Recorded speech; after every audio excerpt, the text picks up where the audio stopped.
वज़ीर आज़म शहबाज शरीफ की सऊदी वली अहद शहजादा मोहम्मद बिन सलमान से मुलाकात। दोनों रहनुमाओं के दरमियान मुलाकात मक्का मुकरमा के शाही पैलेस में हुई। वज़ीर आज़म शहबाज शरीफ और सऊदी वली अहद शहजादा मोहम्मद बिन सलमान के दरमियान दो तरफ़ा ताल्लुकात पर तबादला ख्याल। पाकिस्तान और सऊदी अरब के दरमियान देरीना ताल्लुकात और मुख्तलिफ शोबों में ताउन बढ़ाने पर बातचीत। मईशत, सरमायाकारी और दिफाई ताउन को वसअत देने पर गुफ्तगू। इलाकाई सूरत हाल और अमन इस्तेहकाम के लिए मुश्तरका कोशिशों पर भी बातचीत हुई। दोनों रहनुमाओं ने एक दूसरे को ईद उल अज़हा की मुबारकबाद दी। सऊदी वली अहद का शाही दीवान में वज़ीर आज़म के एजाज़ में खुसूसी ज़ोहराना। शहजादा मोहम्मद बिन सलमान ने वज़ीर आज़म का पुरतबाक इस्तकबाल किया और ख़ुद गाड़ी ड्राइव करके वज़ीर आज़म को ज़ोहराने में लेकर गए। ज़ोहराने में मशरक़ वस्ता की अहम रहनुमा सऊदी काबीना के अरकान ने भी शिरकत की।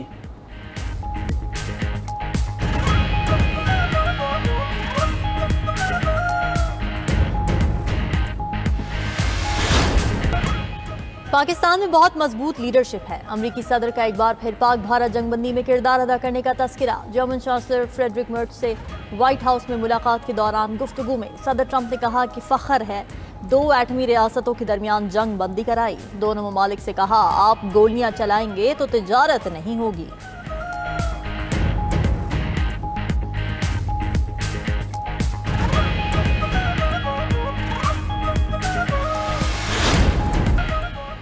मनासिक हज की अदायगी जारी। मुज़दलिफ़ा में रात खुले आसमान तले गुजारने के बाद हुजाज मिना पहुँचे। हुजाज कराम की मिना में जमरा कुबरा की अदायगी। शैतान को कंकरियाँ मारकर कुर्बानी की और सर मुंडवा कर एहराम खोल दिया। जमरात की जानिब हुजाज की रवानगी मरहलावार और महफूज अंदाज में जारी रही। तवाफ़ बैतुल्लाह के बाद हुजाज कराम सफ़ा और मरवा के दरमियान सई में मसरूफ़। दूसरी तरफ सऊदी हुकूमत का कहना है कि रवां बर 16,73,000 से ज़ायद आज़मीन ने फ़रीज़ हज अदा किया। इस साल गर्मी से मुतासरा अफराद की तादाद में 90% तक कमी रिकॉर्ड की गई।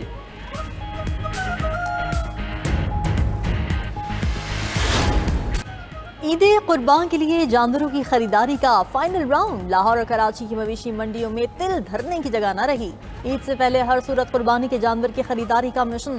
किसी का खूबसूरत बैल पर दिल आया तो किसी को बकरा पसंद आया। खरीदारों के कुर्बानी का जानवर पसंद आने पर भाव ताव जारी। कहीं बात बन गई, कहीं खरीदारों और व्यापारियों में तकरार। खरीदारों की गुज़िश्ता साल की निस्बत महंगे जानवर मिलने का शिकवा। व्यापारियों ने जानवरों की देखभाल में भारी अखराजात का रोना रो दिया। जानवरों की खरीदारी के बाद कस्साबों की बुकिंग भी चैलेंज। मौसमी और अनाड़ी कस्साब भी मैदान में आ गए।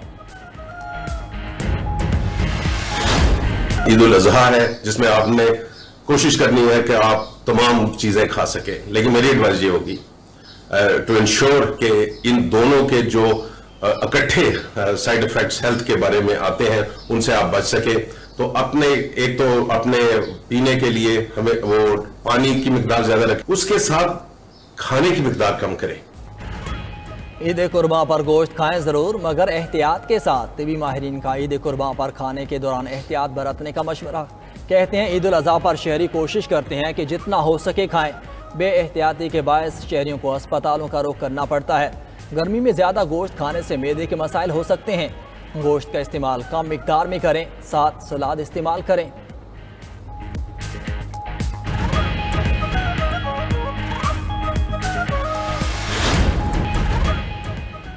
पाकिस्तान ने सलामती काउंसिल में कमेटी की सदारत संभाल ली। पाकिस्तान को इंसदाद दहशतगर्दी कमेटी का नायब सदर मुकर्रर किया गया है। तालिबान पर पाबंदियों की निगरानी करने वाली कमेटी की चेयरमैनशिप भी मिली। पाकिस्तान को सलामती काउंसिल में 2 वर्किंग ग्रुप्स का शरीक सदर मुकर्रर किया गया। पाकिस्तानी हुकाम ने तकर्रियों को आलमी सतह पर इंसदाद दहशतगर्दी में पाकिस्तान की कोशिशों का एतराफ़ करार दिया है।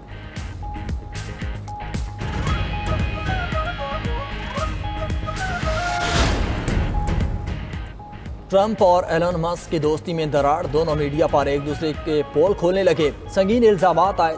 अमरीकी सदर ने एलन मस्क को अरबपति पागल कह दिया। एलन मस्क ने ट्रंप को एहसान फरामोश करार दे दिया। ट्रंप की एलन मस्क की कंपनी की सब्सिडी और हुकूमती मुआहदे ख़त्म करने की धमकी। डोनाल्ड ट्रंप ने एलन मस्क पर मनशियात इस्तेमाल करने का इल्ज़ाम भी लगा दिया। दूसरी तरफ CEO टेस्ला ने अमरीकी सदर के मवाक़से का मुतालबा कर दिया। एलन मस्क का कहना है कि ट्रंप की जगह JD वेंस को सदर तैनात किया जाना चाहिए। ट्रंप का नाम जिनसी स्कैंडल्स में बदनाम एप्स्टीन की फाइलों में है। मेरी बात लिख लें, जिनसी स्कैंडल्स की हकीकत सामने आकर रहेगी। वक्त आ गया है कि बहुत बड़ा बम गिरा दिया जाए। एलन मस्क ने ताना दिया कि ट्रंप मेरे बगैर इलेक्शन नहीं जीत सकते थे उधर इख्तिलाफात की खबरों पर टेस्ला के हिस्से में 14% तक कमी हो गई।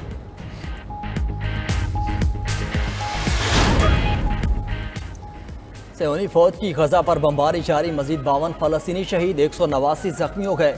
गजा में ताज़ा इसराइली हमलों में 15 फलस्तीनी शहीद हो चुके हैं। फलस्तीनियों की मजमूई शहादतों की तादाद 54,677 तक जा पहुंची। उधर गजा में इंसानी बहरान मजीद शिद्दत इख्तियार कर गया। गजा ह्यूमैनिटेरियन फाउंडेशन ने तमाम इमदादी मराकज़ बंद कर दिए। इंसानी इमदाद के मराकज़ इसराइली हमलों के बाद बंद किए गए। अक़वाम मुत्तहिदा के मुताबिक इस वक्त गजा में 2700 से ज़ायद बच्चे शदीद ग़िज़ाई किल्लत का शिकार हैं। दूसरी तरफ इसराइल की जनूबी बैरूत और जनूबी लेबनान पर भी वहशियाना बमबारी। लेबनान के सदर ने हमलों को जंग बंदी की खुली खिलाफ वर्जी करार दिया। चीन ने सैटेलाइट का एक नया ग्रुप कामयाबी से खला में भेज दिया। Satellites long mark 6A rocket के जरिए लॉन्च किए गए।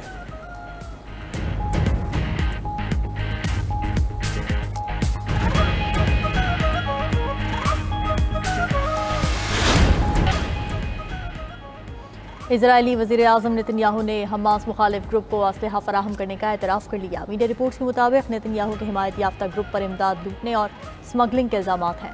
हमास ने शरपसंदों के ग्रुप को इजराइल का अलायकार करार दे दिया। इंसानी हुकूक़ की तंजीमों का कहना है कि यह हिकमत अमली इजराइल के लिए ख़तरनाक हो सकती है।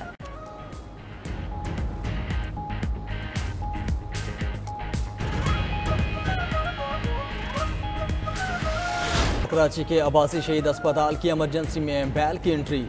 बिफरे बैल को देखकर इमरजेंसी में मौजूद डॉक्टर्स, नर्सेज, मरीजों और तीमारदारों की दौड़ें लग गईं। बैल अस्पताल में एक जगह से दूसरी जगह मटर गश्त करता रहा। अस्पताल इंतजामिया के मुताबिक मकामी शख्स का बिफरा बैल गली से भागकर अस्पताल में घुस गया था। भारतीय ओपोजिशन जमात कांग्रेस के रहनुमा राहुल गांधी की एक बार फिर भारतीय वज़ीर-ए-आज़म नरेंद्र मोदी पर शदीद तनकीद। कहा, अमरीकी सदर ट्रंप 11 मरतबा कह चुके हैं कि उन्होंने मोदी को जंगबंदी पर मजबूर किया, लेकिन नरेंद्र मोदी चूं भी नहीं कर पा रहे। वो ये नहीं कह पा रहे कि ट्रंप झूठ बोल रहे हैं। इसकी वजह यह है कि अमरीकी सदर जो कह रहे हैं वो हकीकत है।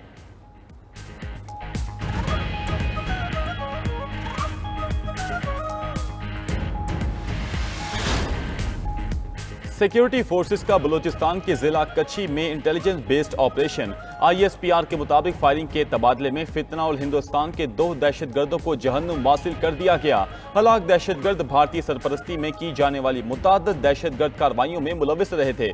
मारे गए दहशतगर्दों से असलहा और गोला बारूद भी बरामद हुआ।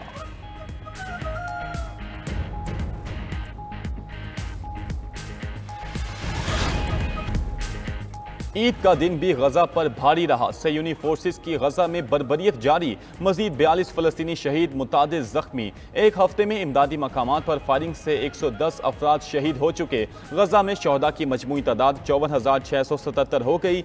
1,25,530 जख्मी हो चुके। उधर खान यूनस में एक इमारत में धमाका, 4 इसराइली फौजी हलाक और 5 जख्मी हो गए। एक की हालत तशवीशनाक। पाकिस्तान की गजा और लबनान पर इसराइली हमलों की शदीद मजम्मत। तर्जुमान दफ्तर खारजा का कहना है कि गजा और लबनान में ईद उल अजहा के मौके पर हमले किए गए हमले बैनुल-अक़वामी कानून और लबनान की खुद मुख्तारी की खिलाफ वर्जी है। पाकिस्तान मुश्किल की घड़ी में अहले फ़लस्तीन और लबनान के साथ खड़ा है। रूस के यूक्रेन पर शदीद हमले जारी। कीव समेत 6 इलाकों पर मिसाइल और ड्रोन हमलों में 3 अफराद हलाक और 49 जख्मी हो गए। बमबारी से कई इलाके मलबे का ढेर बन गए। गुज़श्ता रात कीव में जोरदार धमाके के बाद आग भड़क उठी। मरने वालों में 3 रेस्क्यू एहलकार भी शामिल। यूक्रेन की जानिब से रूसी अड्डों पर ड्रोन हमलों के बाद रूस की जंगी कार्रवाइयों में तेजी आई है। उधर जंग के बावजूद यूक्रेन के दारुल हुकूमत कीव में भी ईद उल अज़हा अकीदत और मजहबी जोश और जज्बे के साथ मनाई गई। अमन और खुशहाली के लिए दुआएं मांगी गई।